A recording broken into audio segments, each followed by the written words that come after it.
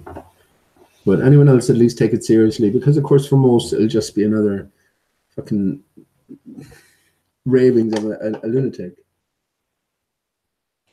It doesn't bother me in the slightest, though, you know.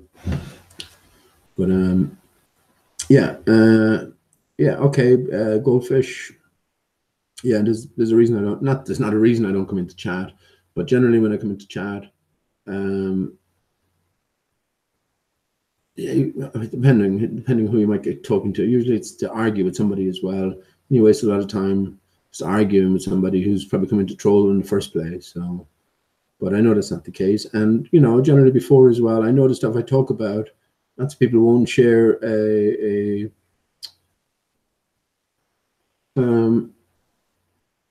intimate interest with. So you generally end up talking about something else, but no problem anyway. Look, it's just a way to pass a few hours, and I'm just chatting away as normal, having a smoke and having a drink. Play a song in a second. Stephen Waddock, does he drink piss also? Yeah, well, I mean, what do you put in your mouth, Stephen Waddock? Disgusted by everything got to do with your own body. Would you put half a pig's arse in between two slices of bread, for instance, into your mouth and into your digestive system? Would you do that, Stephen? Or what else would you put into your system from the external? Anyway, Jamie Brown, how you doing, Jamie? Good to see you, man. We also have good chats.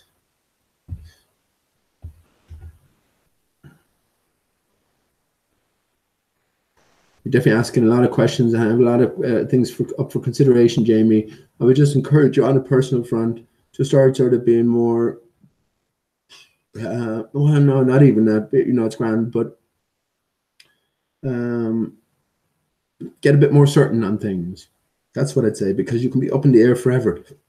Whereas I think, you know, there really is progress to be made anyway along certain lines. But once again, yeah, make sure you ask yourself the question, what question is it that you're looking to have answered?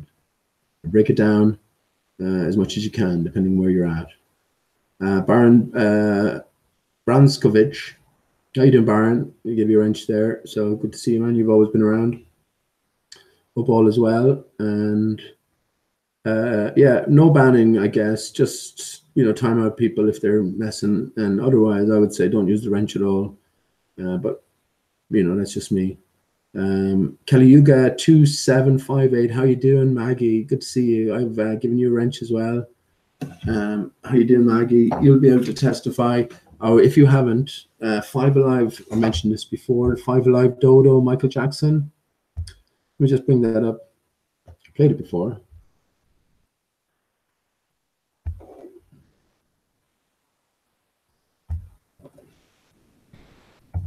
Amazing connection. And only Maggie here would appreciate it, and I think you've definitely considered it before, Mag, because I definitely mentioned it before. Here we go. Look, I'll just put it in chat here. I'm not going to play it.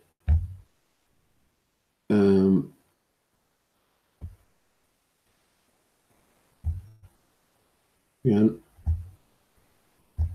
amazing, absolutely amazing. And this was all back in 2011. I never certainly had any clue regarding the significance of the dodo, but to find that Michael Jackson, who, oh shit, anyway, that's the wrong one. I'll put a link to the hang on. Yeah, how did that come up there now?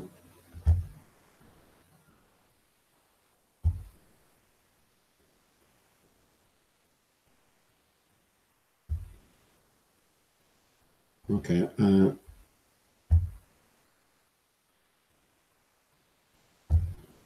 Yeah, there's something wrong here now.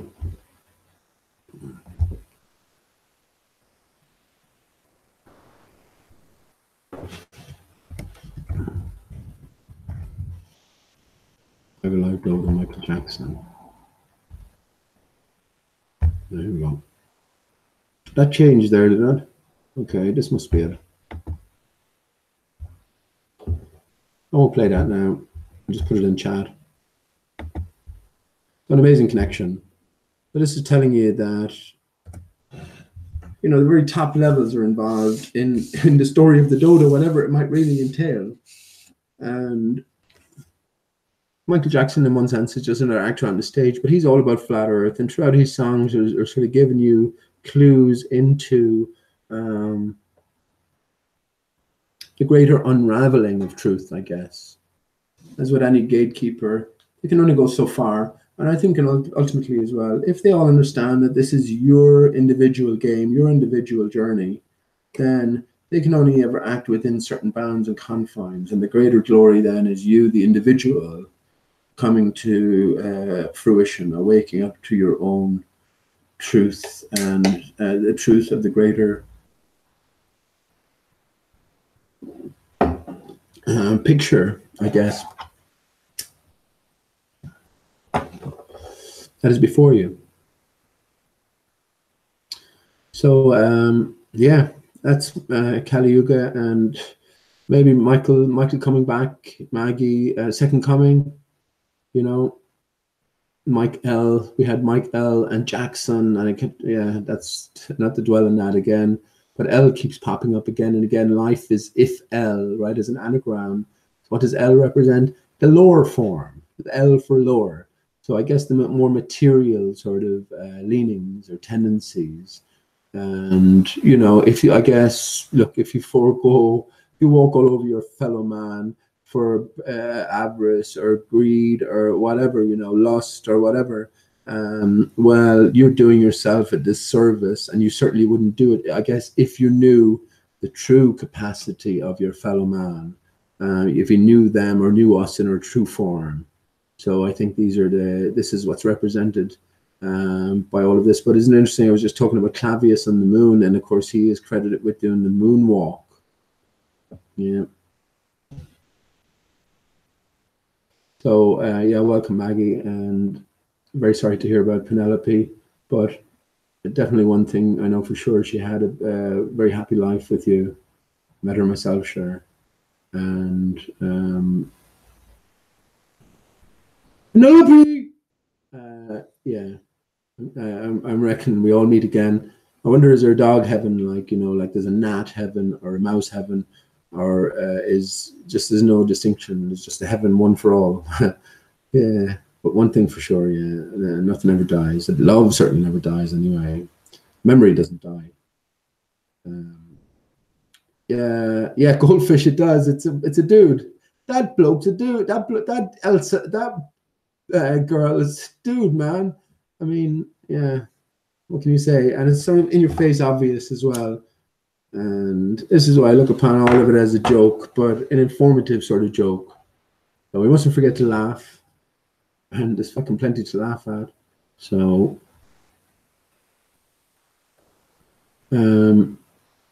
yeah, so I'll just move on and continue on. Chris Hayes, how you doing, Chris? Good to see you, man.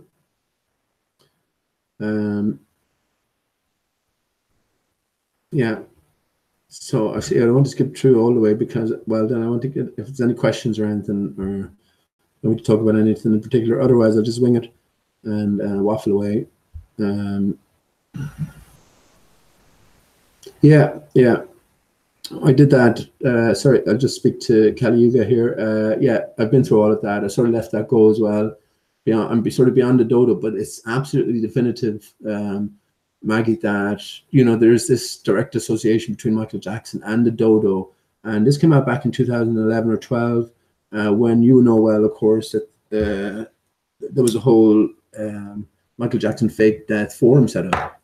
And that was just taken for granted. And after a certain amount of consideration that Michael Jackson did fake his death, so the bigger questions were, well, what's his capacity now?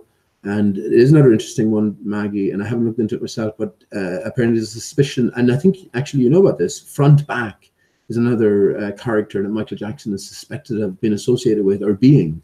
So Front Back, there's another, Dodo Back to Front is still Dodo, but that's another indication for me that we need to start looking at things in reverse or inverting things to see the truth or the clearer picture. So I'm sure you know about that as well. But I haven't dwelled too deeply. Michael Jackson wasn't my sort of focus. But certainly, certainly probably one core character, many different people then who sort of stood in and you know, who knows who was the real man underneath it all. You just don't know. I mean, leave that up to the individual.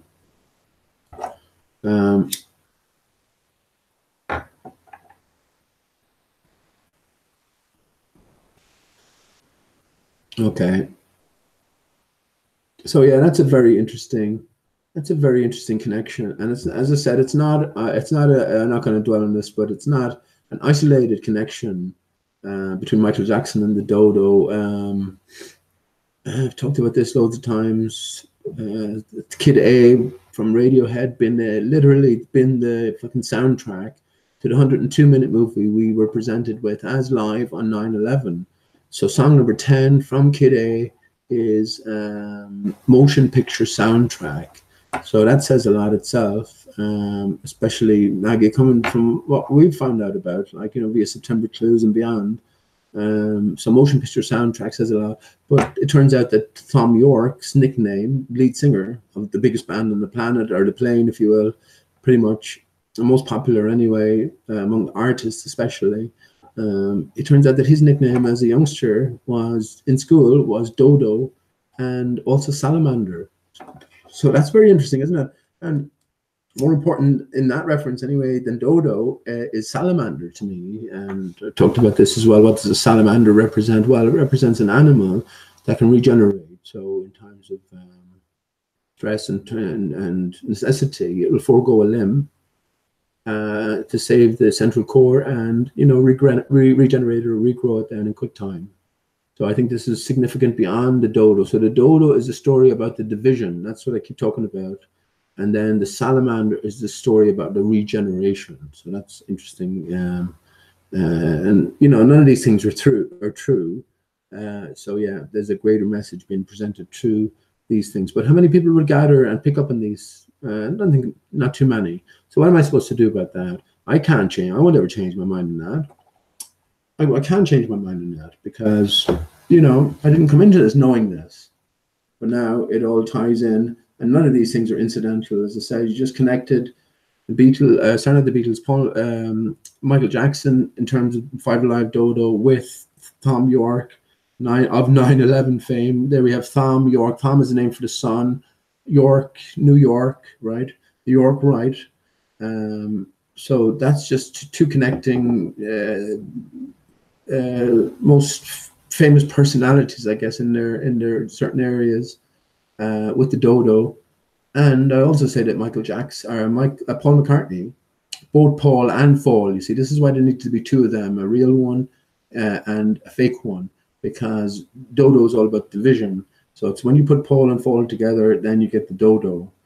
So they're coming the one package. There's before and after. And yeah, I say Paul is the original. Well, not Paul is the original dodo. The dodo represents something different indeed. But these characters then what's the opposite of anthropomorphize? So if you sort of exemplify a person within an animal as opposed to the other way around,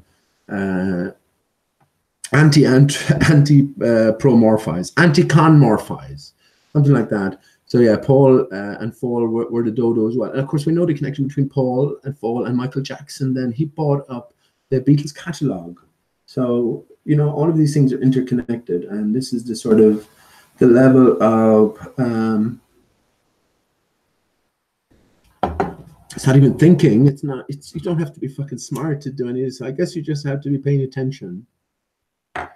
And also, it's not just, all these clues are not just isolated and specific to these people that I talk about. There's clues everywhere. You know, any of the latest movies you see, that movie, I haven't watched it, but Infinity Wars, these Marvel comic universe sort of superhero fight-offs, all of these things are heavily encoded, you know, so all of the youngsters are getting this. This is what I mean. All of the literature, in one sense, will be encoded in a similar fashion. All the TV, made-for-TV shows, like sitcoms, all of this sort of stuff. So the message or the clue, I guess, or the clues are available on many different fronts. Okay, Chris, I'll I'll sing another song in a second. But yeah, thanks everyone for coming. And yeah, I could write about 2 or 3 books on the dodo. I have so many different links. And the dodo in this particular, in its true significance, as I look upon it, not the bird itself. I mean, the bird itself, the literal reading of the story of the dodo has you lost because the bird didn't exist. It's a nonsense story, but it does represent something far, far greater. So let me just put on a bit of music. I enjoyed that music the last time, actually. Let me do flat earth music. I think about a song to play while this is on as well. Well, it's a great relief that the link can't be shared now, as long as I'm not clumsy and bring it back into full screen, but I don't think that will happen. So yeah, no more porn for you guys. Creative Commons, okay. I'll just throw on any other thing here now. There's Mark Sargent as well at the top. There was a good one that had a sort of and I don't know where that's gone. I wish I could find that, because it just had about 12 minutes and it had clips, lots of different clips from lots of different songs, which were just sort of pointers and indicators, or that you know, we might be living on a flat earth, but you'd only recognize them when the time came. You know what I mean? And it's only in hindsight that you can look back and see, well, and say, I guess, yourself, these fuckers knew. So I know Bob Dylan knew. Bob Dylan knew about the flat earth. So 50 years ago, the band knew about the flat earth. Let me put on this, and I can just see here, can you see the sun, this pattern that I'm talking about, that people will call that a lens flare. As this is on now, whatever music will come on with that, let me just get you to think in terms of, you're looking at a crater, right? So you're looking at something like an anus. That's where it started off, wasn't it? With Uranus, fuck's sake. So everything comes around in the end, but I was talking about Uranus, and Uranus being the father of everything. So, you know, these father of Zeus, I think, and then Zeus betrayed his father or something like that. I'm not sure of the stories, the mythology themselves, but yeah, it's all a story of us. So Uranus, yeah, Uranus. Anus is an anagram of a sun. A sun, when we look at the sun, we can match it up to Aristarchus. We can understand that the moon is a reflection. So Aristarchus itself is a crater or whatever. This is how it appears, and the energies, life's energies, all energies are emanating from that. And well, the rest then is just putting pieces together. I say it emanates from the North Center, and what we look at in terms of all the luminaries are just reflected artifacts of this one and only creator, Aristarchus. So let me put this on. I hope there's music with this now, and then I'll be back in a second. Excellent, nice. And I can see, look at the map, I can see actually automatically. Oh, brilliant, look. Oh, this will be good now to leave on for you for a few minutes.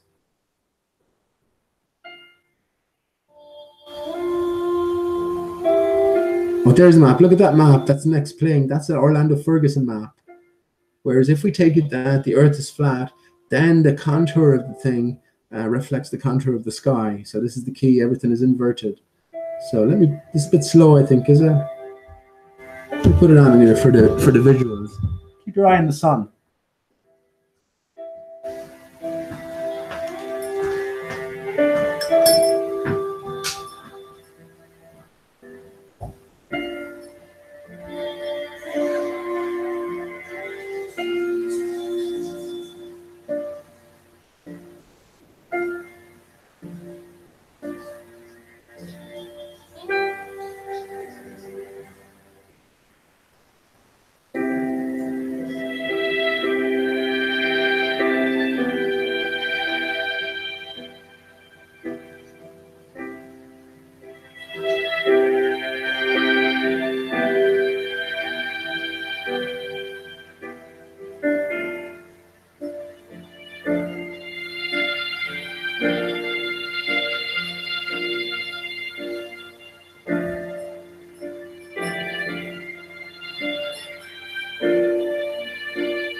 Okay, maybe that's a good place to pause it. Maybe that was long enough. Wow. Well, don't know about you. I don't think I've taken any still shots from this video, but I recognize some of those patterns immediately. Just here, for instance, you see all these broken childlike patterns. They have a certain sort of fixed look feature to them. And remember what I was saying about imagining you're looking into a creator, right? This is exactly what you can see. I can see it every time now. So this is exactly what is happening, actually. And what we're looking at here, though, is a reflection of something, not the source itself. And I'm glad I sort of put this on because I was just considering that tonight when we're looking at the moon, or I was looking for a way that I was thinking in terms of the planets, the wandering stars, if you will, and how they might tie into the moon and the sun, which are reflections of reflections, and how the diminutive size could be accounted for. Well, when we think of a reflection of a reflection of a reflection, then we can think also in terms of a sort of a decrease or decaying in intensity of the original energies, and thus just in my own brain, there's a few other things you have to take into account. The fractal nature of everything as well is another one. But yeah, this can somewhat account for me in terms of what the planets are, and they're just reflections of reflections of reflections, and they're moving around in this sort of in this awkward dance, if you will, just always in the form of circles. But it's an awkward dance, but that is based on the nature or the contour of the screen more than anything else. And well, again, it just ties in my thinking that we're living in, necessarily ties in my thinking we're living in a broken system.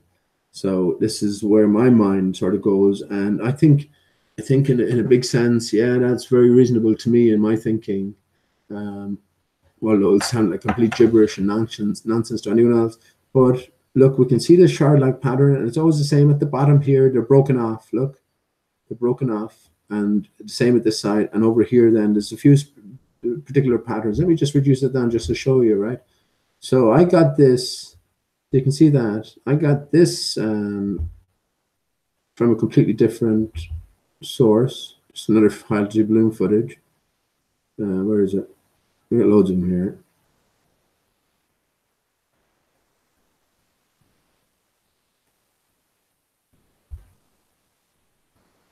Yeah, over here. This is a good one. Yeah, that's a good one.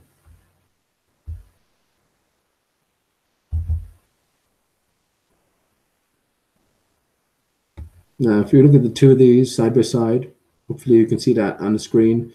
And you notice look, you can zoom in here, but zooming out is fine. Again, three-dimensionalize it, right? Then we can sort of think we're looking into the heart of not a dandelion, well, one of those type of flowers. You know, the other puffy one, puffy flower. What do you call those flowers? But we're looking inwards anyway. Everything's sort of curving out and spewing out from something, a center. So this is what we can look at and appreciate. But yeah, with the sun here, not that this is a perfect example to make the comparison, but yeah, we see these spindles that are broken off in certain places. I probably might have to turn one of these around. But yeah, we can see these broken sort of shard-like aspects here to this lens flare. And isn't it peculiar? No matter what lens you're using, you will pick up these same anomalies. And well, once again, we move much further along than that. We'll be able to compare them to ARISTARCHUS, and there you have the same shard-like patterns. Move further along than that again. I'm talking about ARISTARCHUS on the moon. When we look at crater ARISTARCHUS on the moon, we're looking at a reflection of solidity, not solidity itself. So that's interesting. So these are the sort of snapshots I'd be asking you to look out for if you're interested in trying to get to the bottom of any of these questions. And yeah, as I say, ARISTARCHUS, it mightn't be exactly what I'm saying, but that it plays a pivotal role in everything here, absolutely set on and certain. Nothing's ever going to make me change my mind in that. Even if I don't present a viable case to any listener in all this time, that doesn't matter to me. That's sort of not my intent anyway. How are you ever going to convince anyone of anything? It's about me sort of having a chat to myself or trying to figure out stuff myself. So one thing I don't like with this here is all the Bible references.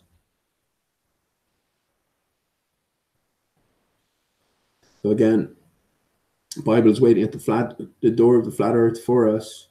We were in such a confused and shocked state. We're after doing away, or we will have to do away with all the certainty and truth that science has given us. Where can we go? The Bible is there. Look, have a look at our book here. As a snake oil salesman, right? Have a look at our book here. We told you all of this years ago, even though they don't hold to that position now, right? There's a further dichotomy and a further dilemma that you're sort of placed into. But yeah, and then of course you're given you're given the idea that the church now is corrupt, and it's you're working for the other side. So maybe you're being led into the avenue of thinking that entails you holding true to the book, but understanding that man has taken advantage of this and sort of bent it and twisted to his or her own desires, or indeed according to their master, maybe Satan's desires, you know. So this, I think, is more gameplay, but ultimately the point is to get you back having a literal, I think anyway, having a literal interpretation of the Bible. And I think that that's a big mistake. It's like the literal interpretation of the dodo leads you into la la land, leads you into stupidity, nonsense land. Same with the Bible. But the Bible is true, but just not in that literal sense. So, yeah, be careful. There's traps along the way, but yeah, certainly pretty prominent here with all these biblical quotations. So once again, the story is known from the start. Same hand is behind the writing of the story, and I hold myself, I'm happy holding this position that the hands that wrote the works of Shakespeare also wrote the Bible in around the same time, 1611. With the dodo, you see, comes this greater story of the inundation of the earth and the changing face of the earth post-inundation. We have, monstrous amounts of water just completely inundating the land. And then a new face emerges, and this is what the dodo represents. And the dodo was said to have been discovered in 1598, 420 years ago this year. So this is how I'm all the pieces are sort of connecting together anyway in my brain. And this is what I mean by the story being told, and it's just waiting for us to sort of read it. And yeah, be careful in our reading. Be careful who we're going to jump next to in terms of full belief mode. You know, who's going to be our next hero? Who's going to be our next savior? You know what I mean? No one. You're it. You're it. For God's sake. You're it. Ask yourself what you want, though. I guess you have to ask yourself what you want, and whether it be a question or whether it be the future. Or hang on now, hold on. Hope that didn't. Whatever. So, okay.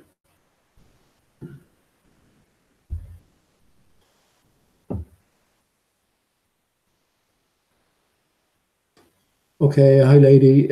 Beautiful music and great chat as always. Well, I never heard that music before. Pretty simple music when we're just thinking about its composition. It's just 2 chords again. You can do that in your keyboard, or 2 or 3 chords anyway. But yeah, it's the backdrop, isn't it? And look, easily found. Let me put a link to that actually, because I'll definitely be going through that a bit later on. Or maybe keep it actually for next interlude. Continue on. There's a link here. And anyone wrench, please feel free to post any links you want. Flatter Dave. How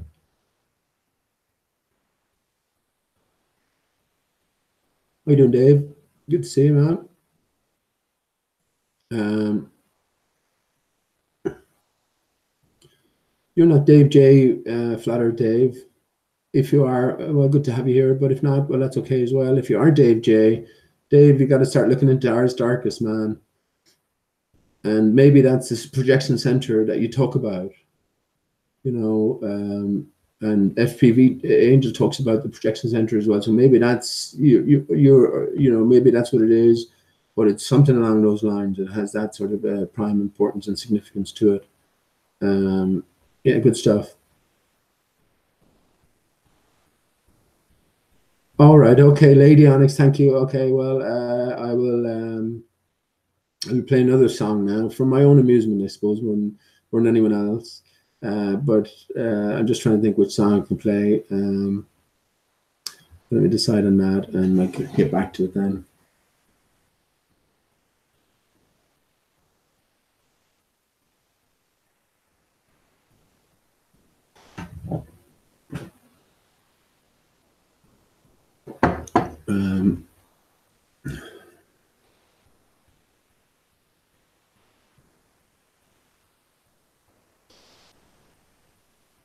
I was thinking about this. I just went out to walk the dog in anticipation of the moon rising above the horizon, but it never transpired. One thing I did notice, and it must have been Mars or something. It has to have been. It's just, you know, it was the first sort of luminary in the twilight sky, but it just fucking popped into existence. Literally, it's probably about 30 degrees, 35 degrees over the horizon, back over lots of trees, not lots of trees, but you know what I mean. There is this ground horizon, or is this ground terrain, but up about 30 degrees. And suddenly, it wasn't there 1 second because I was looking out for the moon. Just suddenly, briefly, as I was just taking a break, walking the dog, and next minute, like that, snapped it. And I've seen this before as well. Suddenly, there appears Mars. Or this bright luminary, or whatever it is. I take it it's probably one of the planets, and you know, fucking hell, how close it looks as well. For me, I'm happy enough to understand that the sun is increased in frequency, so therefore all its, whatever the sun is, ARISTARCHUS is increased in frequencies, so therefore all its reflected sort of artifacts will also increase in frequency. And how will that manifest? It will manifest in terms of brightness and also perceived distance. Everything's going to look a lot more closer, and that's certainly how that looked to me tonight. And in regarding the visuals, again, it's an energy source, so it's a sort of it's like one of those laser pens in the pitch darkness. You can't see it. You can't see it through the gap, you know, between it and the wall itself, but you can see it rebelling around. So it's only when it hits something. If you examine it closely, you can see all the dust particles in the air. But if there was none of these, then you know you wouldn't be able to see it. So it's only when a certain viewing angle allows a certain relationship between the observer, the barrier itself, and the emanating source, then they sort of pop into existence. And that's certainly what I experienced now. But no sign of the harvest moon. I'll pop out in a second to see if it's around. And yeah, I was looking at the sun, and it had already gone off in the distance. But I was thinking in terms of my thinking, which is when I look, let's say I'm just looking at the sun at sundown there.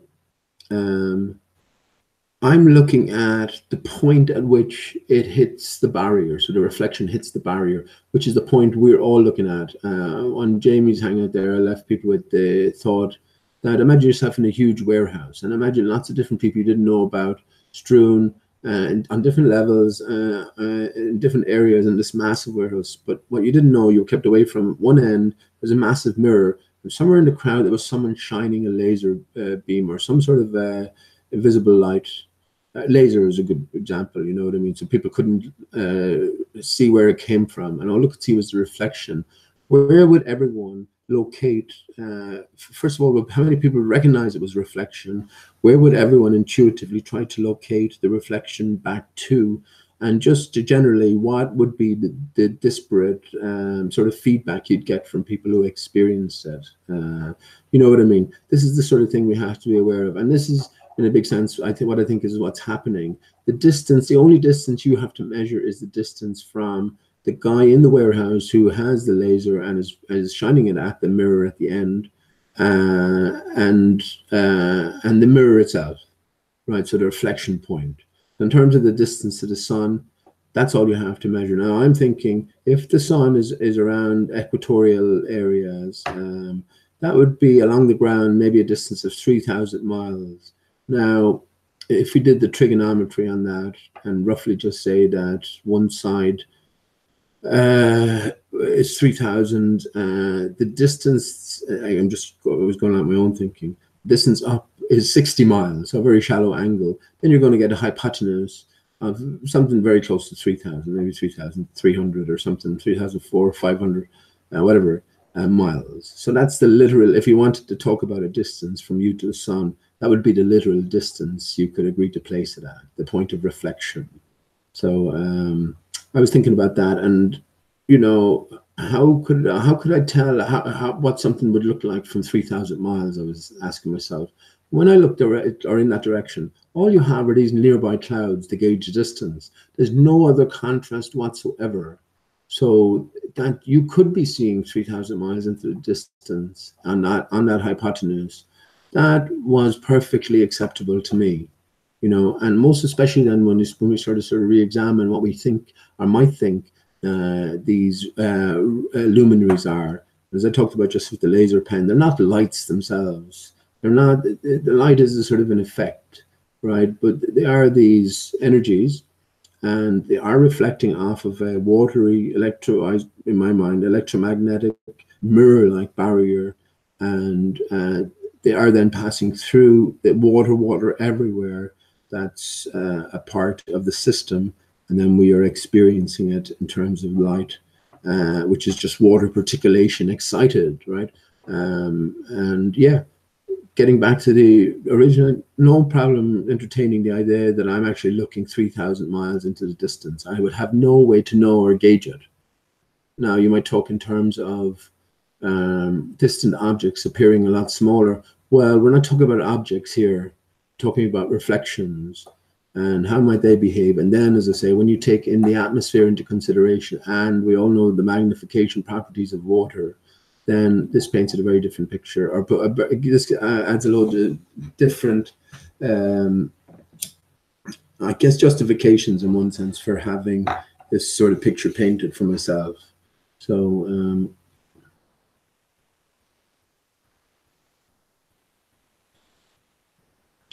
yeah, everything is so much more up close and personal. That's one thing for certain, I'm sure of.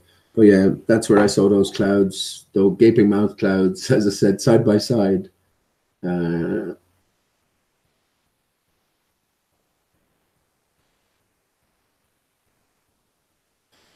let me get on to a song.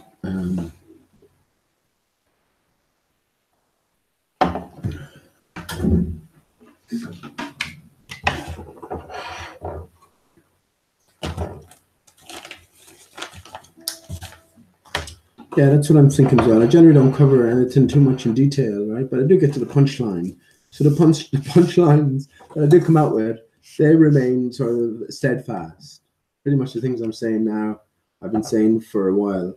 And I'm happy enough with that as well. Because, for instance, let's just say someone decides to take the Barack Obama, Will Smith claim seriously, do their own investigation. They'll find exactly the same stuff that I found. That these men who are supposedly friends never appear together, never. They're supposedly friends. One got the other elected. And this day and age of advertising, you know, you should see pictures of Smith and Obama everywhere. Holiday pictures, premiere pictures, birthday parties, etc. Come on. So this is what I'm saying. This is just the first step. So I know that someone else will have to go through that if they take it seriously. And then once they realize that there's nothing there, there's fucking 3 images of them together in total on the whole internet, and 2 of those images are problematic, and the other one comes from the television where you have clear indications that you're dealing with CGI. So even in spite of the fact that Obama, and you say to yourself, well, the fucker, you're that fucking Piche Dodo, they've done an interview together. And then you'll go, this settles it, it sorts it, until you look at the interview. And even though it appears that they're talking and communicating in real time, the camera does not show them meeting and greeting, or departing, or doesn't show them in the same shot once, not once. So there's something wrong here. And as I say, then once you have your eyes open and you look behind Will Smith and Obama, there you have a coin, what appears to be a coin anyway, as the head side of a coin. And it's the same coin though. Let me just bring that up because I have, let me just bring that up.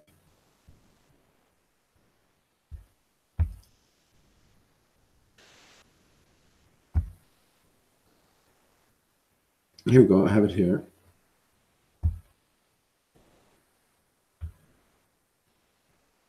It'll be down here somewhere, look. I'll just show you what I mean, that's all. That's all I'll say to you. And I'm just saying that, I'm just saying this as an example of why I don't get too deep into things, because I know that, you know, whoever's going to come along will have the same point. You know, these are sort of pretty basic levels of investigation into the possibility.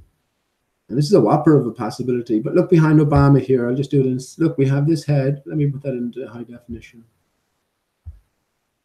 No, see, there you go again with the 240. They don't want you fucking looking too closely. But anyway, here we have this head. I think that, who's that? It looks like Douglas Hyde to me, but that's an Irishman. So that's probably not Douglas Hyde, whoever it is. Anyway, it looks a bit weird actually from here, doesn't it? Something weird on his cheek here. Anyway, for me, it's a head of a coin. And here we go up to Will Smith, look.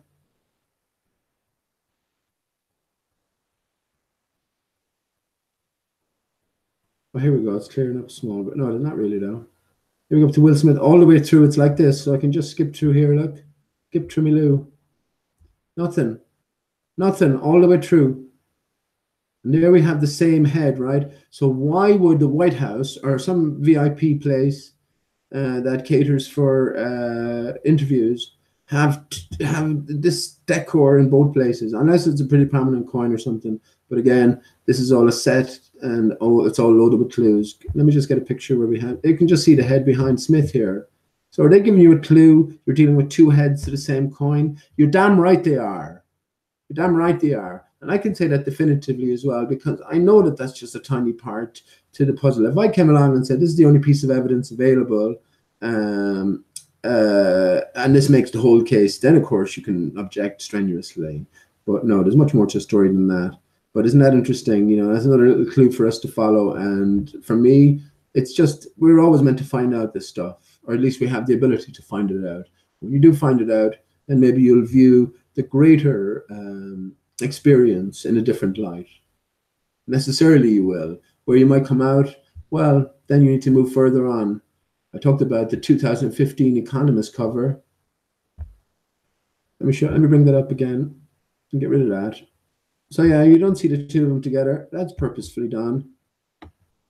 So you know what I mean. The reason I brought that up was that needs must, if you take the idea seriously, you're going to look into these things, and then you can come up with your own reasoning behind it. For me, yeah, ultimately it must, and it has to end up in you doing a facial comparison and seeing, obviously on the surface, one doesn't look anything like the other, except, well, maybe it does a small bit.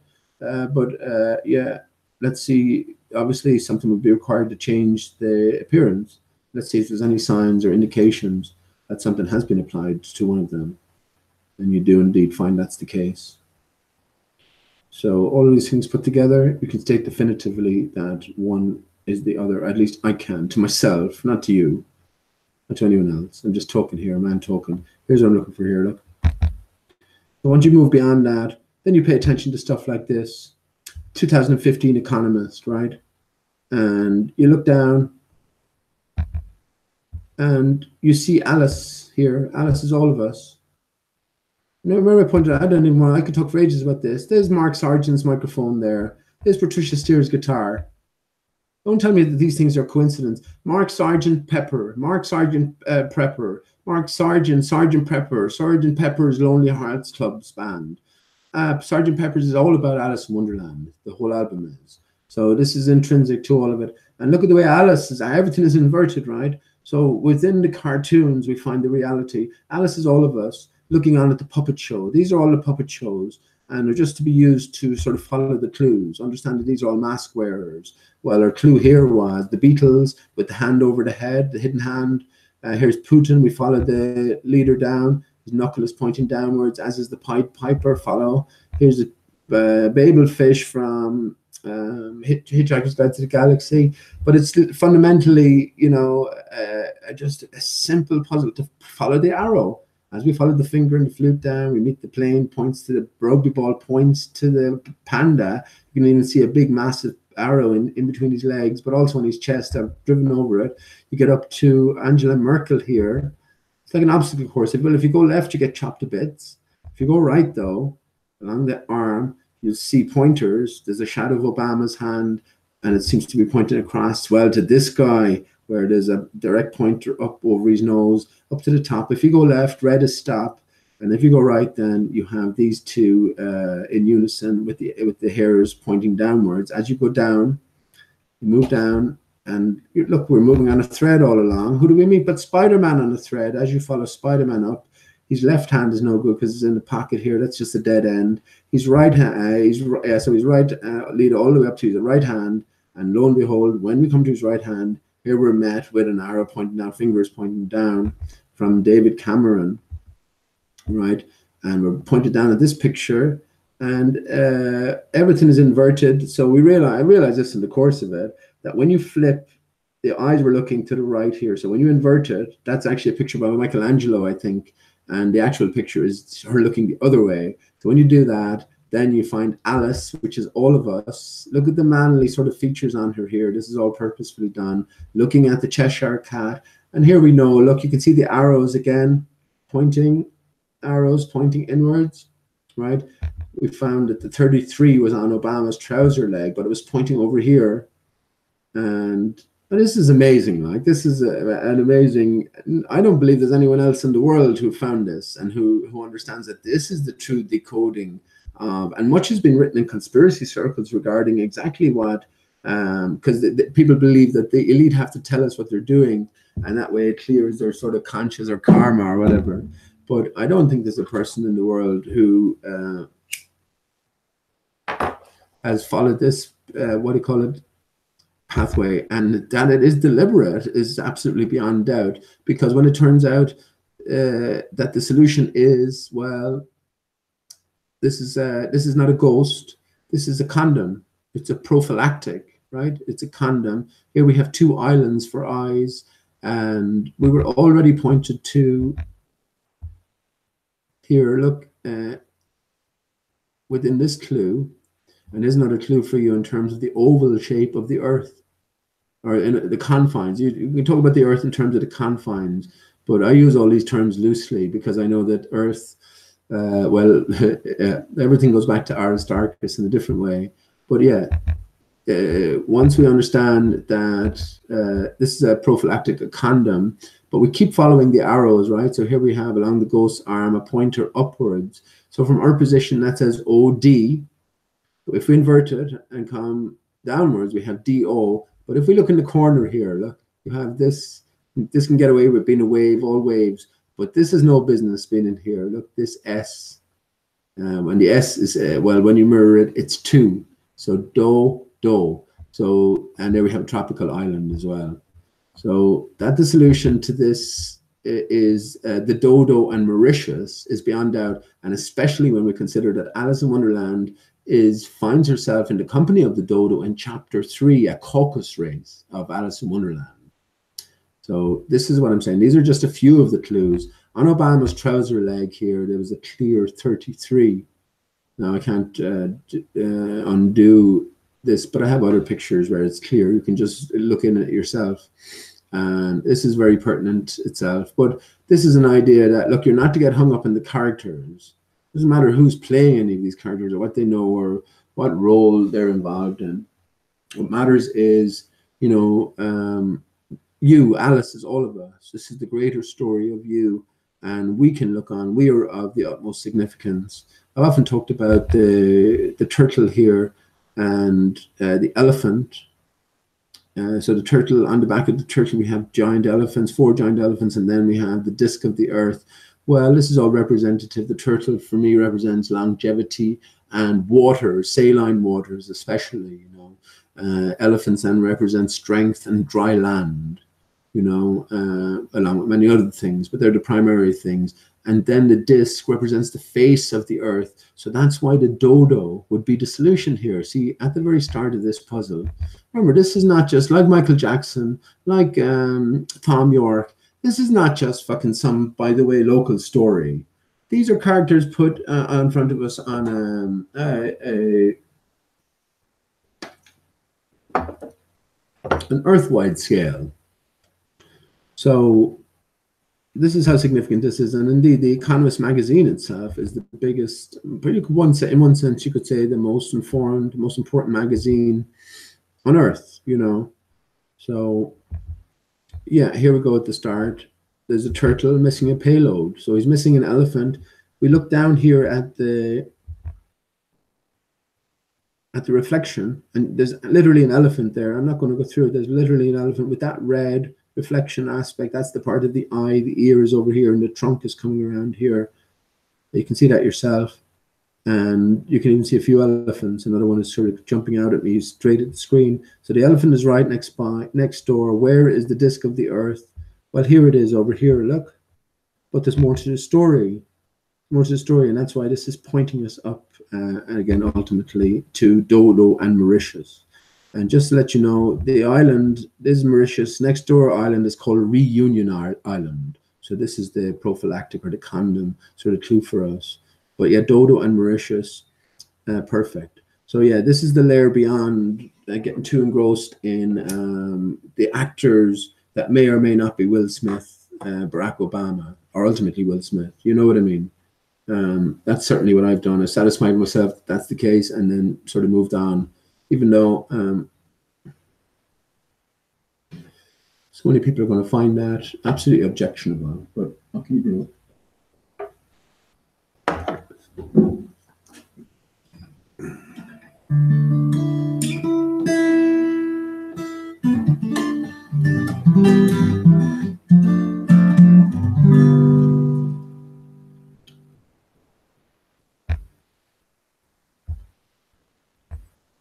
Okay.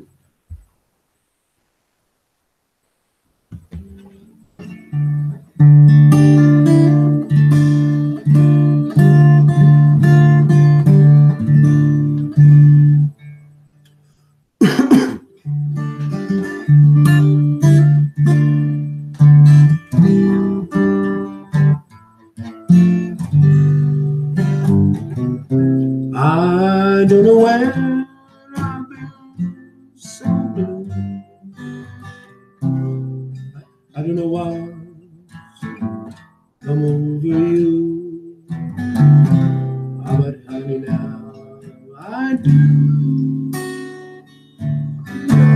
Make my brown eyes blue. I'll be fine when you're gone. I just cry all night long. Tell me that is not true. Gonna make my brown eyes blue. Tell me some secrets, tell me no lies. Give me no reasons, give me a tell me you love me, but don't let me cry. Say anything, but don't say goodbye.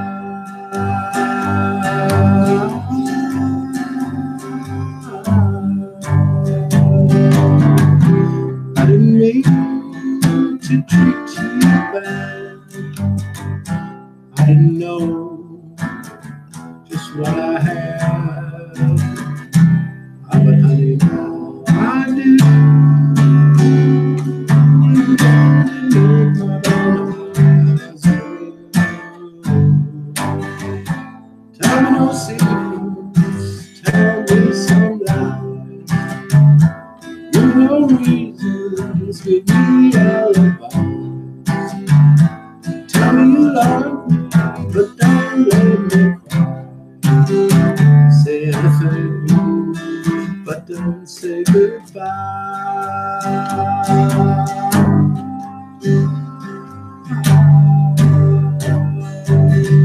Still need to treat you bad.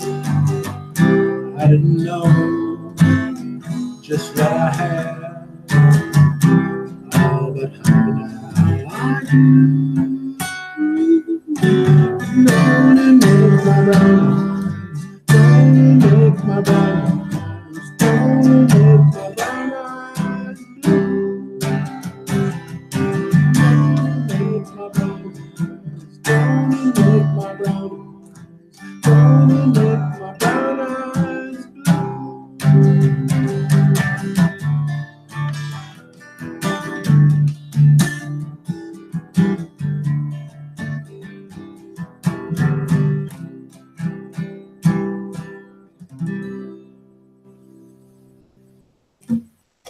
Okay.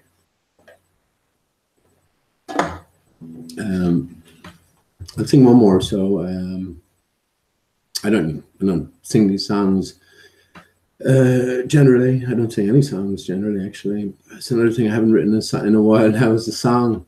I know, like if I needed to write a song, if I just said to myself, I'm going to write a song tonight, I could do it, get the bones of it in a few hours, that sort of thing. You know what I mean?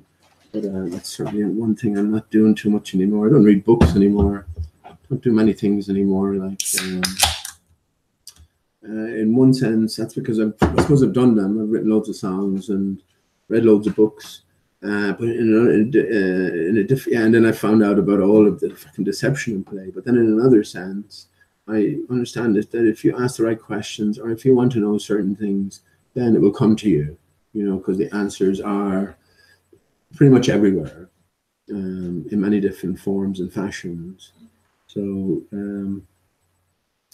yeah, for want of a better song to sing, I'm going to sing the usual because I think it's an excellent song. It's also 50 years ago, but it's also so encoded, and that goes down to not just the content, the lyrics themselves, but just the title. You know, it gives it away. Acadian Driftwood.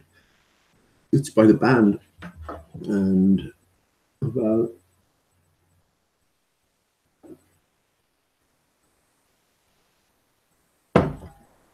It's can number 4, so that'll do it for tonight.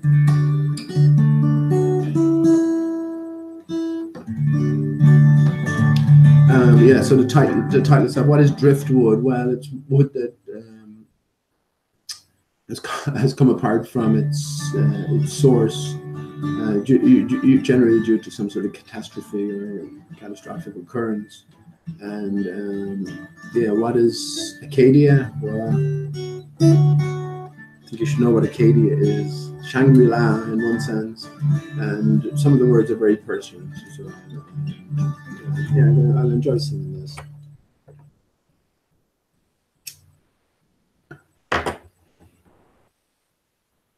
Just because I can, right? I'm gonna miss my piano a small bit actually. I find it easier to write music on a piano. I think it's because you have sort of such easier access to all the different individual notes. So when you're putting things together, it sort of comes more easily. Whereas I guess you always have two hands in action here, and there's always that conflict, you know, left, right, imbalance.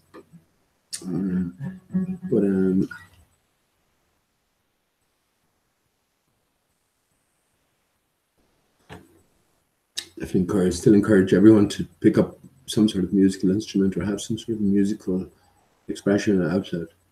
And I think you'll never look back, you know, doesn't matter what anyone else thinks of you, it's what you think of yourself. So if you, like with any practicing anything, so a little bit of improvement in yourself, then that would be a great achievement for you, and you could go on then to reap the personal benefits of not just being able to sing a song, ultimately compose your own. We're here to make our own music or express ourselves in musical form anyway.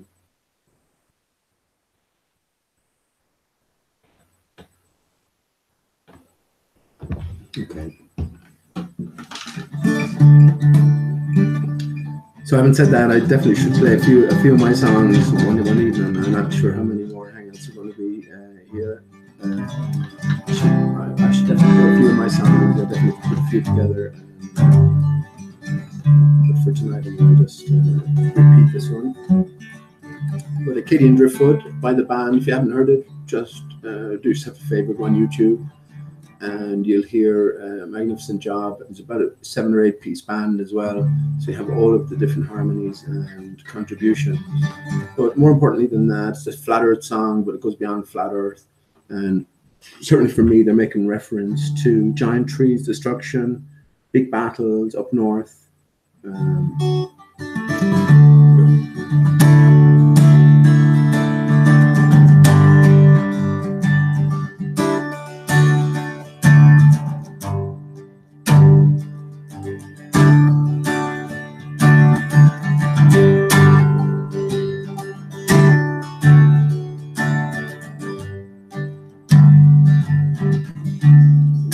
Over and the spirit was broken. The hills were smoking as the men withdrew. Stood on the cliffs, oh, we watched the ships slowly sinking to their rendezvous. We signed a treaty and our homes were taken. Loved ones forsaken, they didn't give one dime.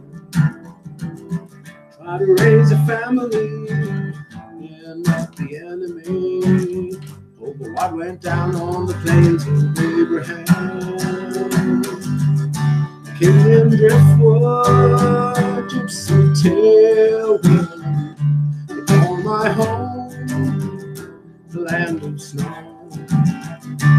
Canadian cold front moving in. What a way to ride, oh, what a way to go.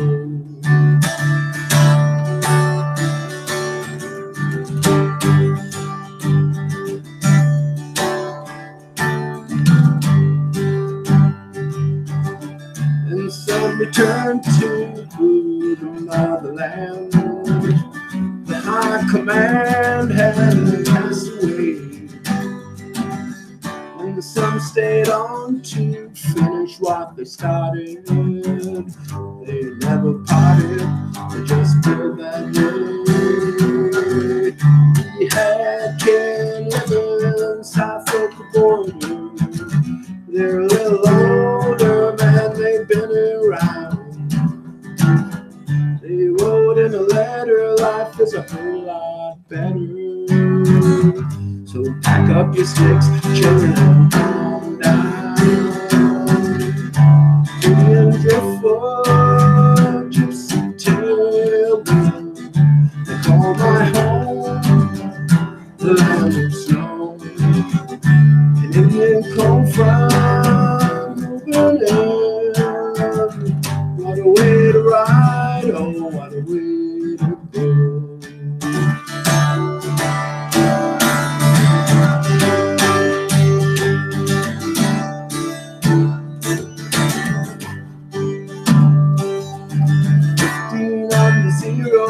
And the day became a threat. My clothes were wet and I was drenched to the bone. And out eyes fishing, too much repetition makes a man wanna leave the only home he's known. Sailed up on the docks, heading for St. Pierre. Nothing to declare, all we had was gone. Down along the coast, yeah, what hurt the most were the people that said, you gotta keep moving on. The Canadian driftwood, gypsy tailwind, they call my home the land of snow. Canadian cold front moving in. What a way to ride, oh, what a way to go.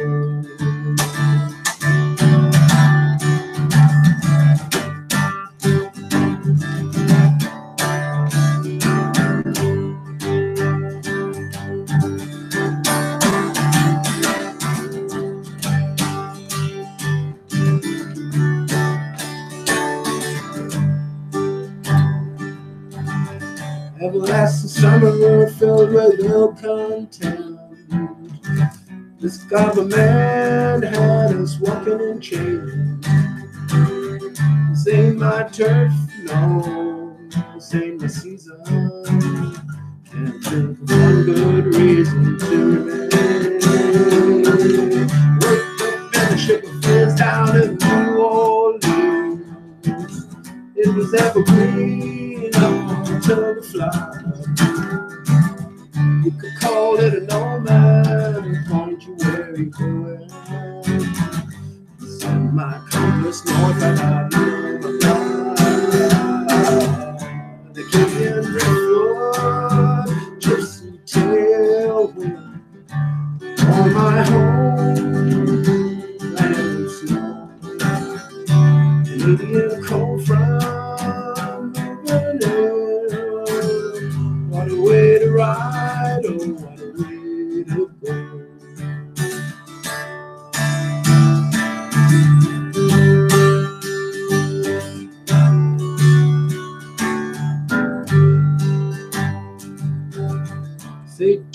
Vacadia, je demande ne Jacadia, fais de l'âme au soleil, je vis Vacadia, tidelam, tidelam, tidelam, je vis Vacadia, tidelam, tidelam, tidelam, je vis Vacadia, tidelam, tidelam, tidelam, je vis Vacadia, tidelam, tidelam, tidelam.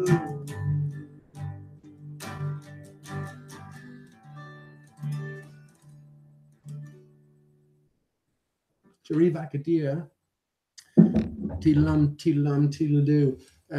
Reminds me of Tweedledum and Tweedledee in Alice Through the Looking Glass.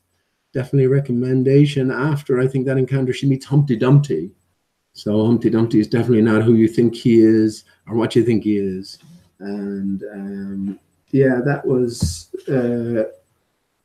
Acadian Driftwood by the band. And it seems to me they're pointing out the same as many other sources are pointing out, is that our home is beyond the north, right?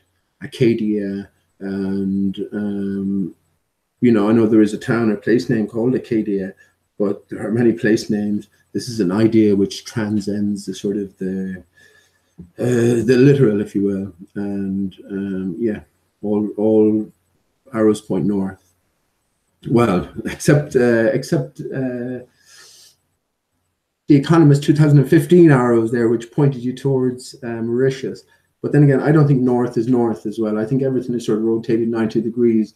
So when we look at the map and we think of our orientation regarding north, your country is always upright.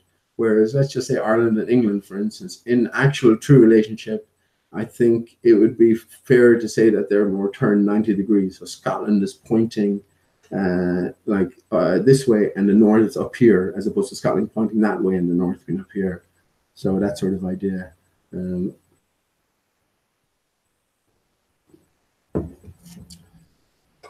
Yeah, so I hope you enjoyed those. Certainly, I love that song, and yeah, do yourself a favor, go on YouTube. Let me post a link actually.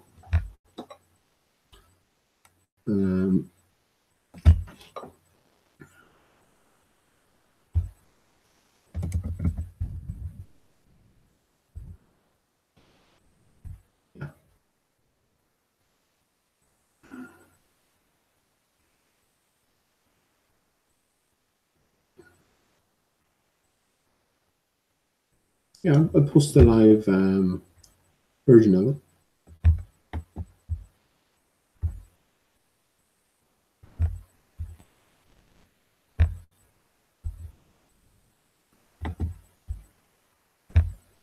Yeah, there you go. Do yourself a favor and listen to that. I'm not sure if there's an official music video to go with it, but there's certainly a few videos out there. Maybe you can put a few pieces together for yourself or understand maybe what these people are trying to say. Once again, I think it ties in. Just everything is just a part of the same story. Okay, so let me just go into chat for a second.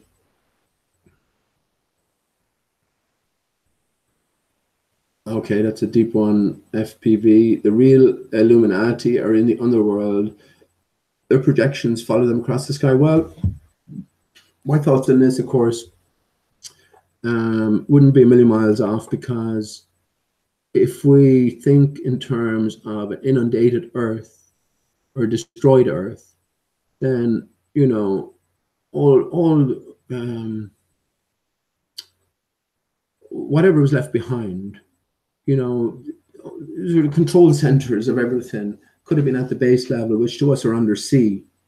So who knows what's going on underground in terms of, oh, you just don't know, do you? I mean, you can go any particular way. And I don't know if you've ever read a book called Ethiopia, and which backwards is Aphrodite. I don't know if you've ever read that book. If you haven't read that, definitely a book to read, where this particular guy, and there's supposed to be an element of truth attached to it, this particular guy betrayed the secrets of the Masons, and they sent him on this trek, I guess you'd call it, into the underworld. So he goes through a whole series of experiences, and well, this mysterious book comes out anyway. So again, we don't have to take it literally, even though there is this sort of literal claim to it.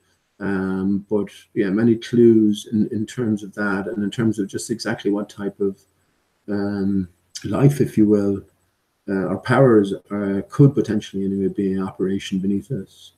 So yeah, definitely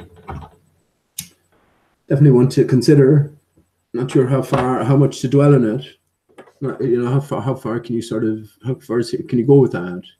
It seems to me that once you start thinking like that, which is what I think myself anyway, that within Aristarchus, maybe all of these different, you know, these sort of civilizations that are associated with Sirius, or, you know, different star systems. Well, if these are all a reflection from a source, which is Aristarchus, and we can see Aristarchus in great detail, are these all aspects of that itself? You know what I mean? So is in other words, the universe within the north confines. We just don't know what we're dealing with. It's hard to get a sort of a grasp on anything. But I certainly do entertain these sort of thoughts anyway. And yeah, regarding things being underground, well, we are in a destroyed place, and I think the vast bulk of whatever may have lived would have lived in if there was no oceans on at surface level. That'd be sort of a different surface. So again, yeah, as an individual, ask yourself, where are you at in terms of painting your own picture before you come along and tell me that my picture is ridiculous. Because at least, you know, I'm trying to paint a picture, or at least I'm trying to consider these things anyway in context.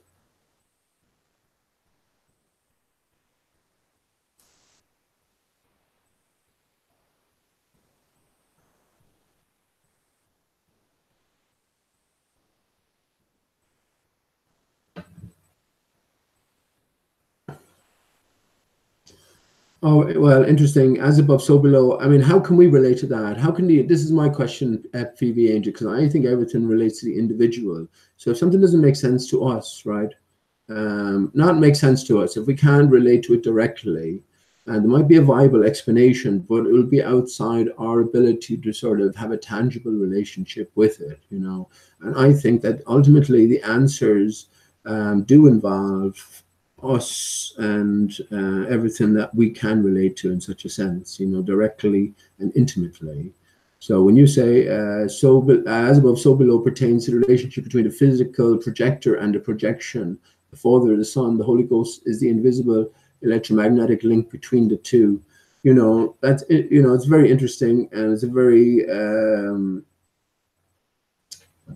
I mean, first of all, you have to get beyond the confines of modern science in terms of a spinning ball Earth, you know, and then you're into physical plane and what that reality, inverted commas, might entail.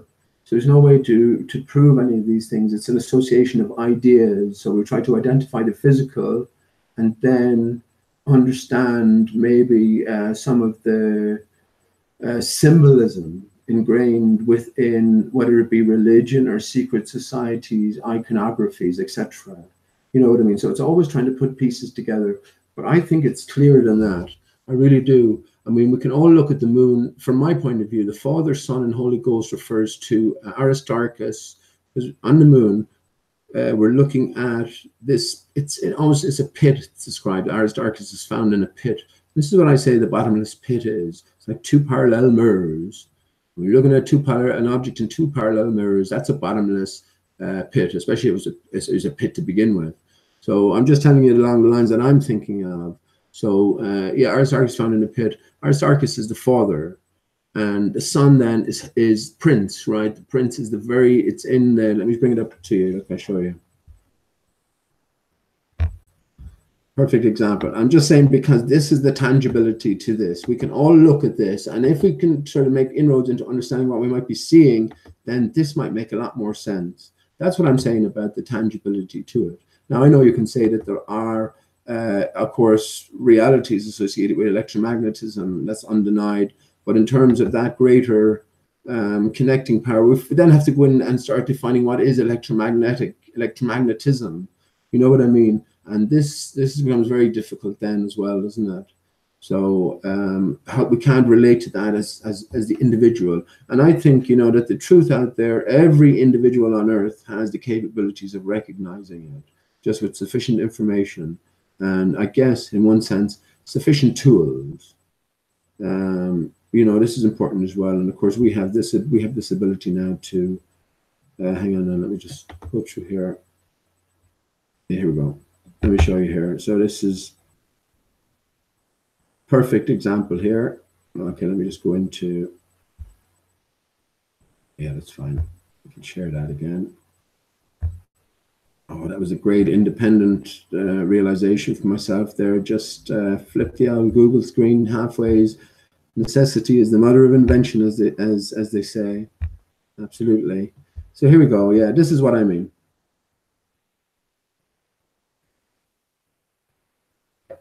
You have to understand what you're looking at here, and I understand what I'm looking at. See all of these. This is another capture. Look at these blobs here.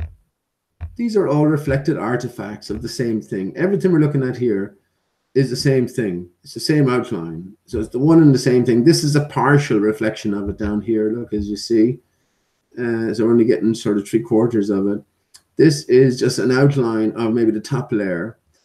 This here is the whole thing, but it's greatly reduced in terms of magnification. If I zoom in here to any one of these dots, it's the same thing. When you get a lump of dots here, we're looking at the inside as well being sort of reflected out and sort of component parts being isolated. You know, so that's another mix we can throw in there. But fundamentally, what we're seeing here, right? This is crater Aristarchus in the center. This is Herodotus, right? Crater Herodotus. And now Aristarchus, anagram of Christ's aura. Herodotus, we all know the story about Herod and Christ, right?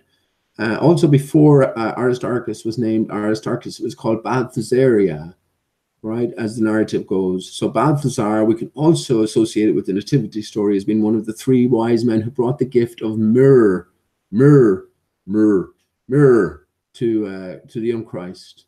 So how does Aristarchus express? Via this contoured watery mirror, electromagnetic barrier mirror. But I use electromagnetic in the sense that we're dealing with, I don't know, what do you want to call them? Divine energies. There's some energies outside of our grasp and at their core, you know.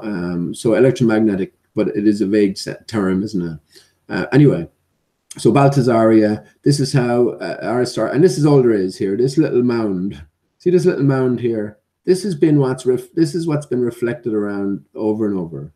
And it gets even a little bit more in detail again, because if you zoom into this central peak here, it could actually just be this that's been reflected, expressed, I guess, in so many different varied and sundry ways that are just still fundamentally one thing at its core, at its heart. So you know what I mean? So when we understand that this is Herodotus, as I said, this is just an outline of this here. This is an outline around here. That's all you're dealing with here. So I call it a reflected artifact. That's the best word I can come up with, because it's all based on this as well. And just like this is an artifact. So you can see, if you imagine, you go with me for a second, and I'm saying that these two are just different aspects of this. Now, obviously, one is magnified, one is a lot barer, you know. But fundamentally, if you accept that they are part of the same thing, well, then, you know, you can get a greater grasp on exactly what's been said here. But these are the 2 fundamental neighbors of Aristarchus, and this is Herodotus, and this is Prince down here. Now, I have definitely a better picture of that, but here's Prince down here, and as you can see, it's sort of like a 3/4 of a crater.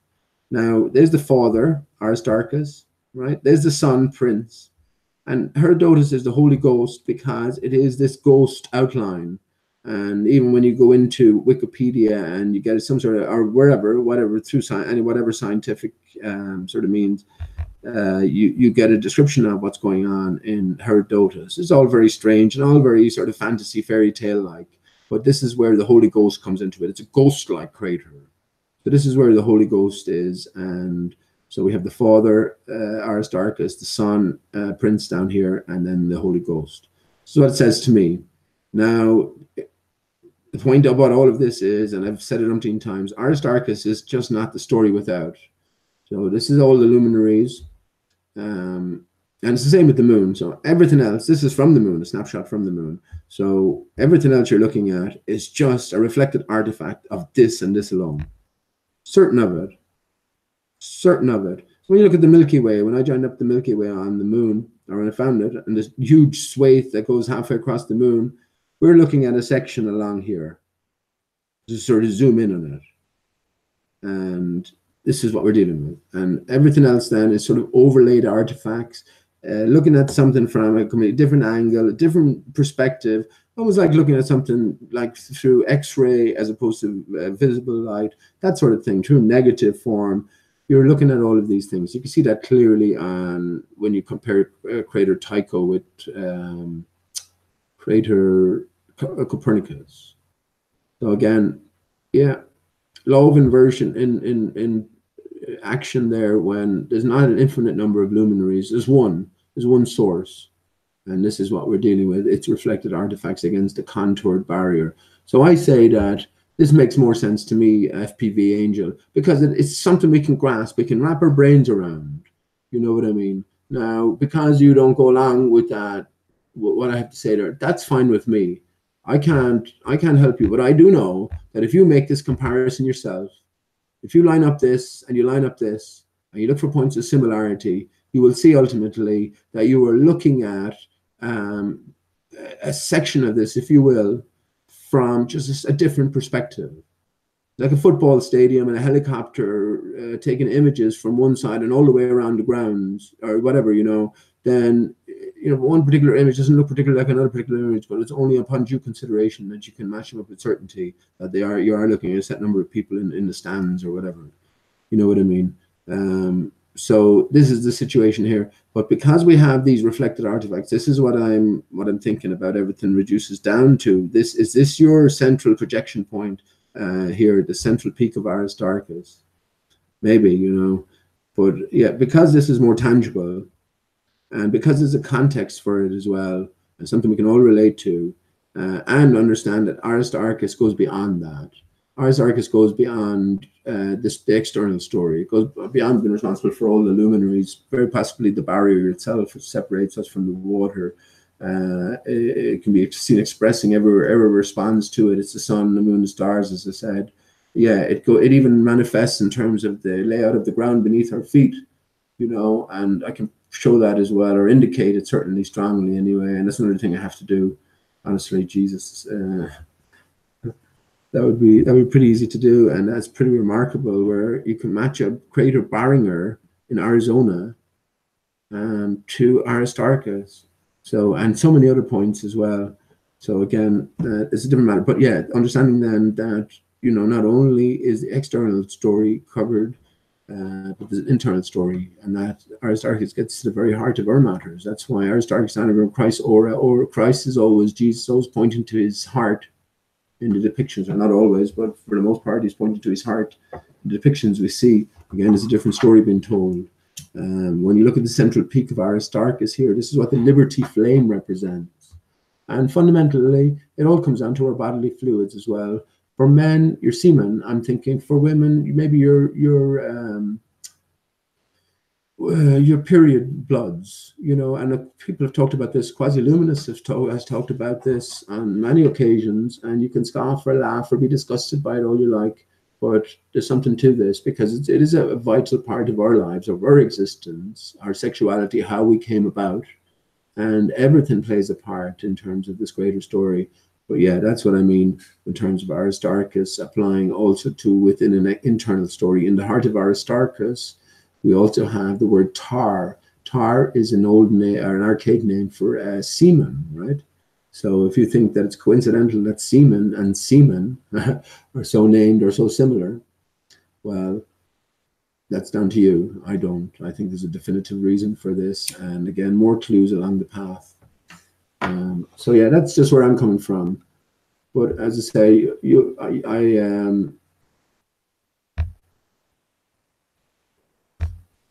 definitely have to go back, and it was not for any other reason, man. I know all your stuff is fucking intricate and definitely deserves a lot of attention. I really know that. So everything is there for consideration, and that's why I have to.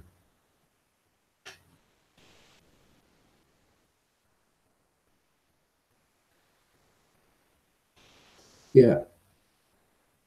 Dominic, how you doing, Dominic? I hope things are well for you, man. Good to see you here. No, I wouldn't say waffling on, but just chatting away. And it's easy to get sort of, wouldn't say sidetracked because I have no sort of main track to begin with. But that's my thoughts anyway. The angels are particle accelerators. This is what I have decoded. I say, you know, I've been saying this. Let me bring up a picture for you. These energies, I think it's got to do with energy, and we ultimately are energy.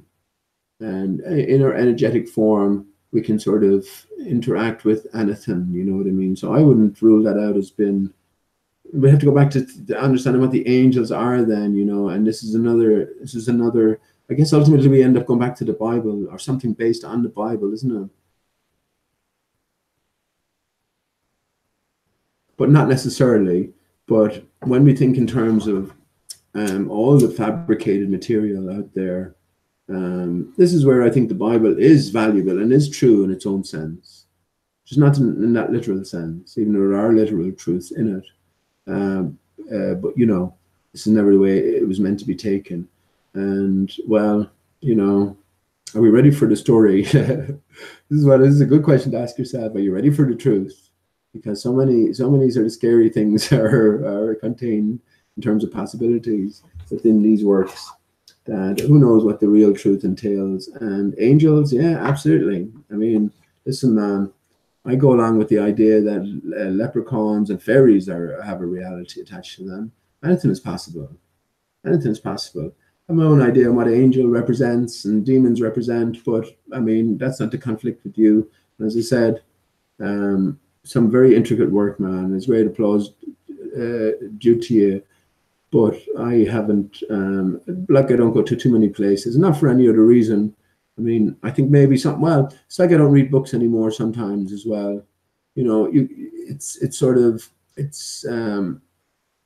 putting ideas in your head that take intricate thought, and sometimes they can lead to sort of a more confusing state of mind. And especially just in terms of where I'm coming from as well now, I realize that it's via likes of children's stories, and I've said this before, that many truths are encoded to us, so we can work it out via that format. There's nothing new under the sun, so we can't bring a new thought into existence. You come by a truth, but you can be sure as hell someone else knows it, or it's already known. You know what I mean? So with that in mind, I'm happy to understand that. You know, if you want an answer, you will come by it. That's the way it's written. You're catered for. Every questioner is catered for in some form or another. Just have to ask that question to begin with. So,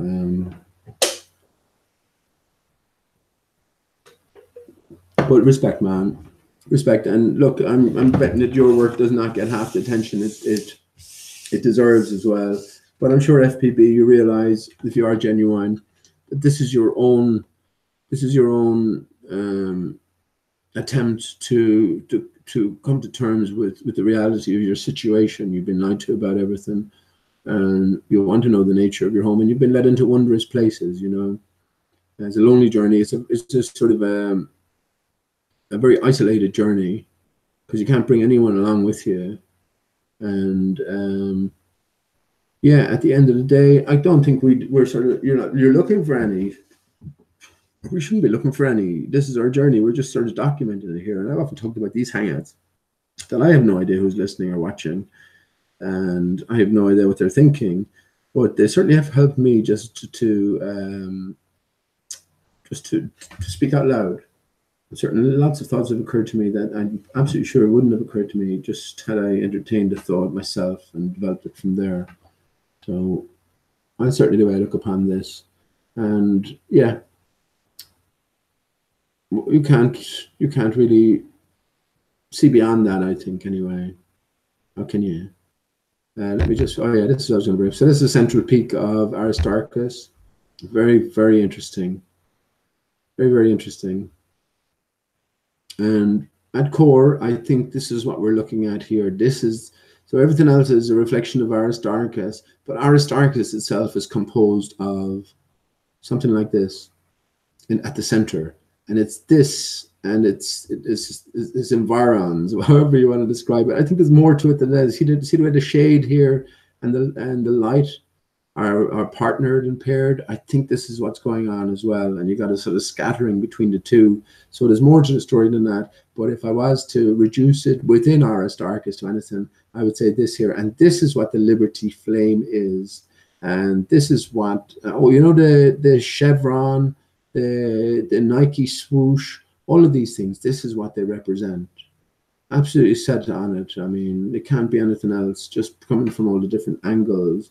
So whatever you think this is, or what it might say to you, that's a different matter.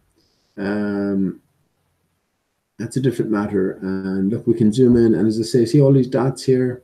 Imagine you had this spinning around in terms of a reflection, spinning around in a sort of kaleidoscopic sense with all of these little dots under different sort of conditions, with cracked or, you know, slanted angled mirrors or curved mirrors all thrown into the mix. What sort of reflection pattern might emanate, you know?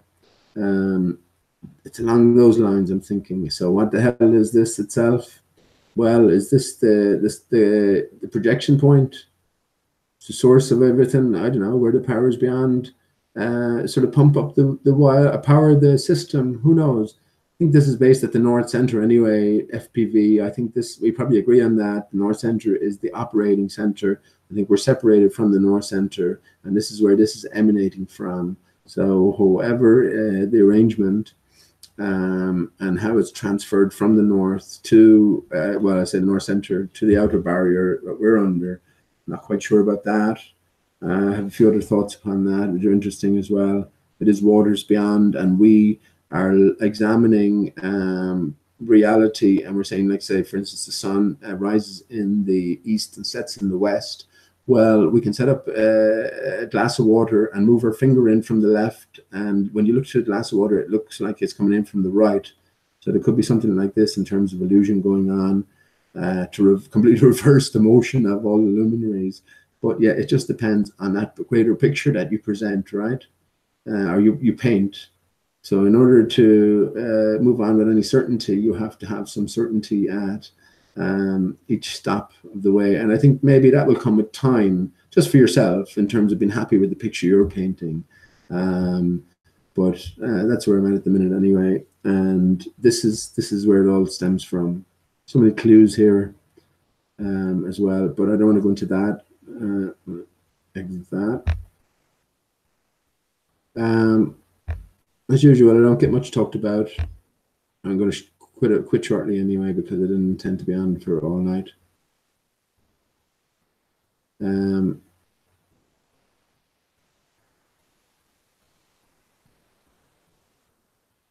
man, okay, FPV. I mean, would encourage you, though, outside of anything else, to look into Aristarchus. There's something absolutely going on with it, and I can't convince anyone of that, I guess. I just have to do a whole hell of a lot of work, and even referring anyone to some of my videos, that's ridiculous as well, because some of them are 7 or 8 hours, and people would have to troll through it. But there is some definitive connection, and we are being pointed to it from so many different fronts as well. So I think sometimes that's the way it works. We take pieces from here, take pieces from there, and yeah, there's nothing new under the sun. We put things together in our own inimitable way or ways, and fundamentally that's what it's all about anyway. I mean, I asked myself recently, okay, what if I found out? What if I found out for definite the sort of the basic bones of flat Earth and its confines. Where would that leave you? Only two more questions then. So is there ever an end to it all? Yeah, I think so. I think so, and I think we're honing in on the end as well. As I talk about Christ, Aristarchus, Christ aura. We look at the story of Christ, born of a virgin, right? Unmarried, and when he did marry, when you go down that conspiracy route, there you have the story that he gives with Mary Magdalene a child named Sarah. So there's a character around Sarah Christina. You're welcome anyway, Sarah. We had a little bit of a disagreement, and she probably went off me because of what I had to say about Patricia Steer. That's fine. But I mentioned to Sarah Christina just how close Sarah Christ is an anagram of Aristarchus as well. Sarah Christina is very close. So, you know, everything is sort of catered for. But when we think of these stories, yeah, it's all got to do with the bodily fluids. You know, you can father, actually physically, you can actually physically father a child as a male anyway without ejaculation, right? So without loss of bodily fluids. So this is what I think is meant by the Immaculate Conception. And yeah, it's so what we actually do with our bodily fluids is the thing. And let me just say briefly, I don't keep it on for another 10 minutes, I say. Let me say briefly, this is what I think the story of Jesus, when he goes into the desert and fasts, this is very key in all of this, right? So whatever you put into your stomach then, after fasting, will be immediately absorbed to the system and to the brain, I guess. You know, this is the ultimate thing. So one thing I know from fasting is your whole system changes. Your stomach acid disappears completely. And you no longer have bowel movements after. I'm talking about defecation after maybe 4 days, something like that. So again, the idea being whatever you put into your stomach goes immediately into the bloodstream, reaching the brain. And this is where I think Harvest Moon comes in. So sorry to be a bit distasteful towards the end here, but I ultimately think that this is where it all culminates, right? Kingdom come. All these words are chosen carefully. Kingdom come, thy will be done.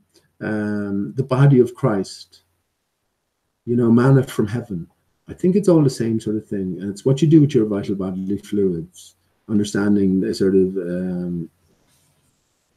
the new you, if you will.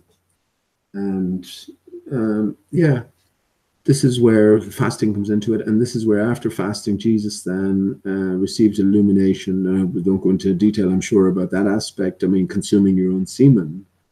I mean, it might be a disgusting thought for people, but I mean, look, there's millions of relationships that go on in bedrooms throughout the earth. Like, you know, it's someone's private business, but, you know, we shouldn't be disgusted by these thoughts. I'm just saying that this is part of the greater story, and you know, it's where we all came from to begin with anyway. So I think that's where it's pointing, and this is where the Harvest Moon comes into things as well. Then fasting at a certain time during the month, and well, again, ask yourself the question: what are you looking for?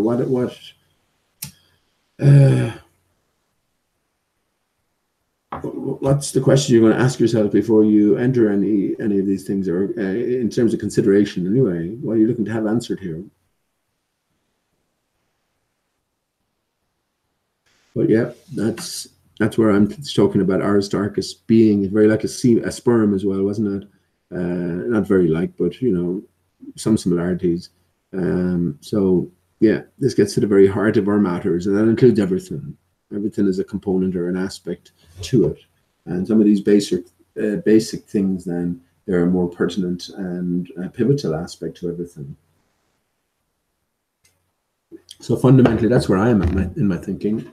And I have no hope of expressing that briefly or I guess even coherently, right? Because I'm just considering different things. But I do think it's all pointed to that. And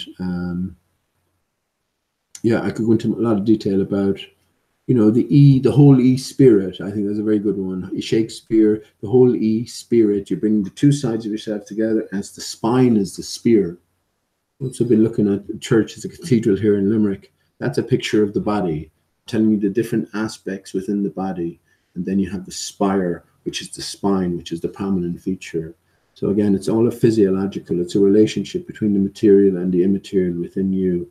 And well, this is where I say Aristarchus is fundamentally, intimately connected with as well, you know, so it's not just the external, like with the dodo. Dodo wasn't just about the external story, it's all about the story of the division within as well. Do to do, right? 2 and 2 in an Irish do, iver a do, iver a hain, iver a do, iver 3, iver a do is 2. So this is about the divided state, the bifurcation, and you know, it's the same story that's been told via Aristarchus, that has caters for the external story, but also caters for the internal as well. So look, on that note, I'm going to have to leave it. I didn't expect to be on that long. And once again, not much talked about, but I'm fine with that. I'm just chatting away.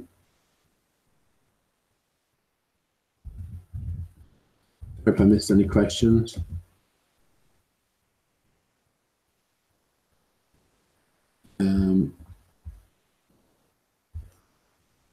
Let me just go in and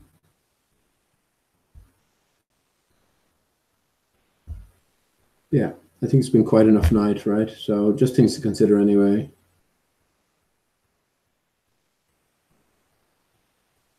Okay. Excellent FPV. And as I say, look, whatever we're looking at in terms of all the craters on the moon, they are one and the same. That's one thing I can be certain of. It's like unfolding a telescope almost. Everything sort of in a spiral fashion fits into one and the same thing. But there's so many different interferences, if you will. I compared it to the other evening, I compared it to an apple within a room, right, just filled with nooks and crannies, but just all the walls mirrored. So you just see an apple hanging somewhere, but you see 100 of them, so you can't hone in on it. So imagine those glasses, or the mirror smashed as well. So you're seeing these shard-like reflections, and you're trying to piece together the whole picture. Ultimately, needs must you come back on the source itself. And this is what I think in symbolism anyway is sort of happening with the moon. The moon is a reflection itself, and of the sun. The sun is a reflection of Polaris Darkus, which is much smaller, right? Because it's the source of it. Everything that itself revolves around only because Aristarchus below revolves around. So this is the projection center. But yeah, we are dealing with these reflected artifacts in sort of whatever fashion. So once we can unravel that, yeah, that's a massive thing. But that's for the next time. Thanks everyone for tuning in, and I'll leave you with the usual. And yeah, not much talked about, but you know, it is what it is. Worst ways to pass a few hours. Okay, my plectrum is gone. Anyway, leave it out. So until next time.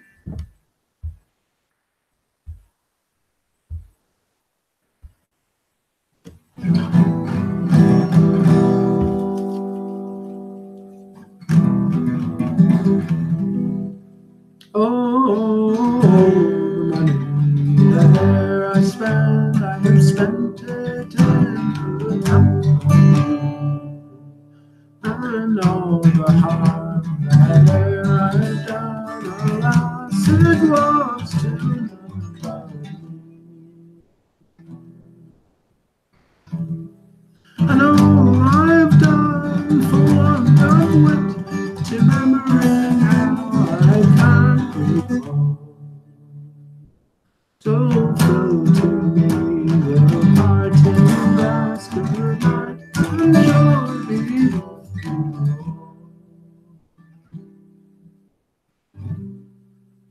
Oh, the comrades there I have, they're sorry for my going away.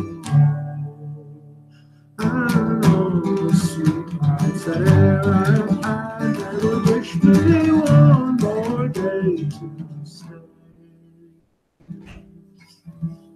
But since it falls onto my lap, and I should rise and you should rise,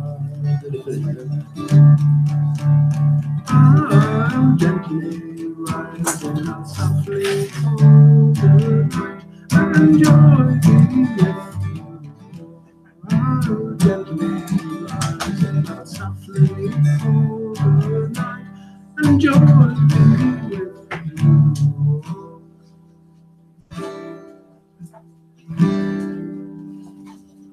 Hi, friends.